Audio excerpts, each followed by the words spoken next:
Welcome back to another episode of the Daily Dose. Thanks for joining me. We are on day number 146. We have got Job, chapters 24 through 28 today. We've also got Psalm number 141, friends. So let's take a jump in and look around, see what we can see as we take a casual summary over the verses in the text for today. So starting off today at the beginning of chapter 24, this text is kind of finishing up a little speech, a dialogue, monologue that Job had been giving where we left off yesterday. So Job is kind of continuing, and he says, why does the Almighty not set times for judgment? Why must those who know him look in vain for such days? It's kind of like Job is saying, God, where's the justice and where's the judgment against the wicked people, right? The righteous people are waiting for you to judge the wicked, but it seems like it's never going to happen. So then Job goes on to talk about how the wicked oftentimes prosper and how so often the poor end up suffering.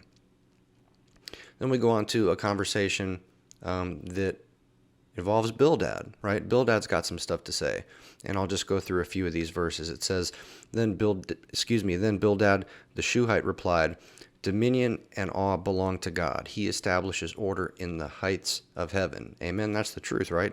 Dominion and awe, awesomeness, all that, it belongs to God.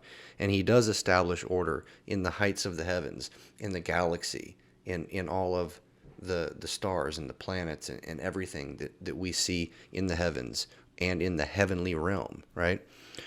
Can his forces be numbered? On whom does his light not rise? Right? So can his forces be numbered? To me, that's kind of saying, hey, he's all powerful. Like, God is so powerful, you can't even put a number to what he's able to do through his servants and his people and his angels, his angelic hosts, right? And notice that it says, on whom does his light not rise? So he's kind of saying, look, the sun rises on everybody, the wicked and the just alike. It rises on everybody, and God's got total power over all of it. How then can a mortal be righteous before God? How can one born of woman be pure? Right? We talk about that all over the Bible, but in the New Testament as well. How there is none righteous, no, not one, and we are born sinful from our mother's womb.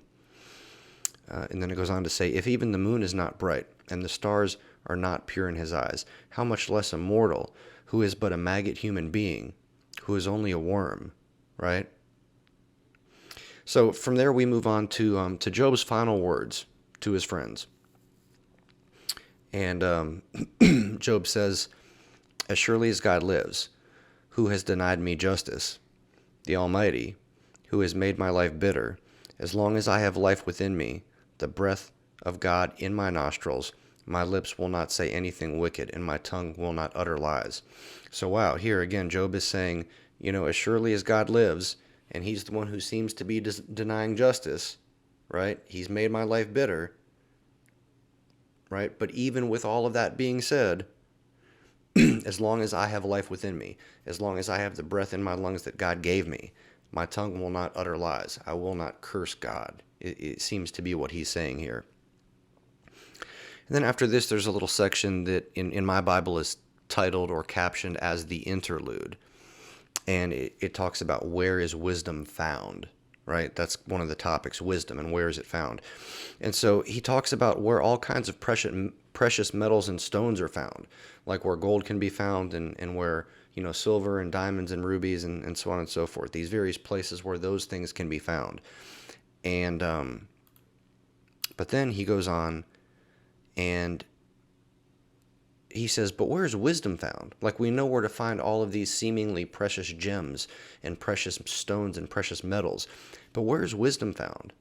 And then he goes on and basically says it cannot be bought by any of those previously listed items. You can't buy wisdom with gold. You can't buy it with silver. You can't buy it with Bitcoin. You can't buy it with dollar bills, with euros, with yen, whatever. You can't buy it. So then again, he says, well, where does it come from? And we find out that God alone truly understands wisdom and just the concept of understanding in general, right? Only God is able to comprehend understanding and wisdom. And then it says, and he said to the human race, the fear of the Lord, that is wisdom, and to shun evil is understanding. So here again, we have this topic that keeps cropping up over and over and over and over about the fear of the Lord, and how the fear of the Lord, wisdom, is produced by the fear of the Lord. Fear of the Lord is the beginning of wisdom, right? And to shun evil is understanding. So I hope you guys are enjoying your time in the book of Job. So finish up those chapters and verses on your own today. Check out Psalm 141, and we will reconvene tomorrow to check out the next episode of the Daily Dose. So until we meet again, deuces.